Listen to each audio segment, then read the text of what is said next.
চলো চলো আজকে লাঞ্চে কি হয়েছে ঝটপট শেয়ার করে দিই। এসো এসো।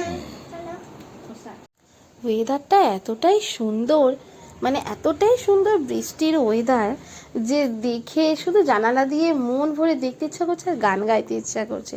তো তাই একটা গান গাইছিলাম। তো যাই হোক, চলো, বৃষ্টির দিনে আর কি রান্না হবে বলো? তো আমাদের বৃষ্টির দিনে হয়েছে খিচুড়ি, গরমা গরম খিচুড়ি, আলু দিয়ে টমেটো দিয়ে, কিছু সবজি ছিল না, থাকলে আরও দিলে ভালো হতো।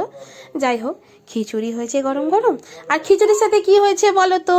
খিচুড়ির সাথে ইলিশ মাছ ভাজা তো অনেকেই পছন্দ করে, বাট আমাদের তো অত পয়সা নেই ইলিশ মাছ কেনা। তাই আমাদের কি হয়েছে সেটা একটু পরেই তোমরা দেখবে। দাঁড়াও, খিচুড়িটাকে সার্ভ করে নিই, তারপর দেখাচ্ছি খিচুড়ির সাথে আমাদের আর কি কি আছে, বুঝলে? তাহলে আমাদের আজকের খিচুড়ির সঙ্গে হয়েছে ডিম ভাজা, পটল ভাজা, আলু ভাজা, স্যালাড আর পেঁয়াজ। এই হচ্ছে দুপুরের লাঞ্চ এই বৃষ্টির ওয়েদারে।